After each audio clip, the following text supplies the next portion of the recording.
ಜನೌಷಧಿ ಕೇಂದ್ರ ದೇಶದ ಹೆಮ್ಮೆಯ ಪ್ರಧಾನಮಂತ್ರಿ ನರೇಂದ್ರ ಮೋದಿಜಿಯವರ ಒಂದು ಕಾರ್ಯಕ್ರಮ, ಒಂದು ಕೊಡುಗೆ. ಈ ರಾಜ್ಯದಲ್ಲಿ ದೇಶದಲ್ಲಿರ್ತಕ್ಕಂಥ ಬಡ ಜನರಿಗೆ ಕೈಗೆಟಕುವ ದರದಲ್ಲಿ ಔಷಧಿಗಳು ಸಿಗಬೇಕು, ಬಡವರಿಗೆ ಅನುಕೂಲ ಆಗಬೇಕು ಅನ್ನುವ ಸದುದ್ದೇಶದಿಂದ ಆ ಕಾರ್ಯಕ್ರಮನ ನೀಡಿರುವಂಥದ್ದು. ದುರಾದೃಷ್ಟ ಅಂತ ಹೇಳಿದ್ರೆ, ನಮ್ಮ ಕಾಂಗ್ರೆಸ್ ಸರ್ಕಾರ ಸಿದ್ದರಾಮಯ್ಯನವರಿಗೆ ಯಾಕೋ ನರೇಂದ್ರ ಮೋದಿಜಿಯವರ ಜನಪ್ರಿಯತೆ ಸಹಿಸಿಕೊಳ್ಳೋದಕ್ಕೆ ಸಾಧ್ಯ ಆಗ್ತಾ ಇಲ್ಲ.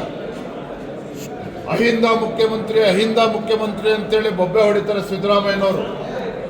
ಒಬ್ಬ ಹಿಂದುಳಿದ ಸಮುದಾಯಕ್ಕೆ ಸೇರಿರ್ತಕ್ಕಂಥ ಪ್ರಧಾನಮಂತ್ರಿ ನರೇಂದ್ರ ಮೋದಿಜಿಯವರು ಕೇಂದ್ರದಲ್ಲಿ ಸಾಕಷ್ಟು ಜನಪರ ಕಾರ್ಯಕ್ರಮಗಳನ್ನು, ಯೋಜನೆಗಳನ್ನು ಕೊಟ್ಟು ಸ್ವಾತಂತ್ರ್ಯ ಬಂದ ನಂತರದಲ್ಲಿ ಪ್ರಪ್ರಥಮ ಬಾರಿಗೆ, ಸತತವಾಗಿ 3ನೇ ಬಾರಿಗೆ ದೇಶದ ಪ್ರಧಾನಮಂತ್ರಿಗಳಾಗಿ ನರೇಂದ್ರ ಮೋದಿಜಿಯವರು ಸೇವೆಯನ್ನು ಸಲ್ಲಿಸ್ತಾ ಇದ್ದಾರೆ.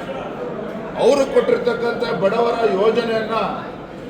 ಬಡವರ ಯೋಜನೆಗೆ ಕಲ್ಲಾಕುವಂಥ ಒಂದು ಷಡ್ಯಂತ್ರ ಹುನ್ನಾರ ಸಿದ್ದರಾಮಯ್ಯ ಸರ್ಕಾರದ್ದು. ನನಗೆ ಸಂತೋಷ ಆಗಿದೆ.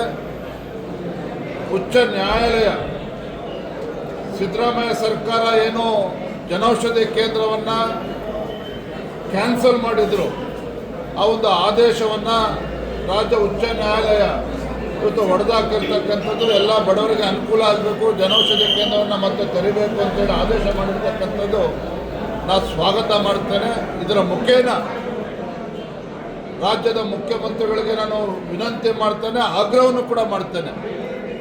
ಇನ್ನಾದರೂ ಕೂಡ ದ್ವೇಷದ ರಾಜಕಾರಣವನ್ನು ಬದಿಗಿಟ್ಟು ಕೇಂದ್ರ ಸರ್ಕಾರ ಜೊತೆ ಸೌಹಾರ್ದಯುತವಾಗಿ ನಡೆದುಕೊಂಡು ರಾಜ್ಯಕ್ಕೂ ಕೂಡ ಒಳ್ಳೆಯದಾಗ್ತದೆ, ಬಡವರಿಗೂ ಕೂಡ ಒಳ್ಳೆಯದಾಗ್ತದೆ. ಆ ನಿಟ್ಟಿನಲ್ಲಿ ಇರೋಷ್ಟು ದಿನ ಉತ್ತಮ ಹೆಜ್ಜೆನ ಇಡಲಿ ಅಂತೇಳಿ ನಾನು ಅವರಲ್ಲಿ ವಿನಂತಿಯನ್ನು ಕೂಡ ನಾನು ಮಾಡ್ತಾ ಇದ್ದೇನೆ.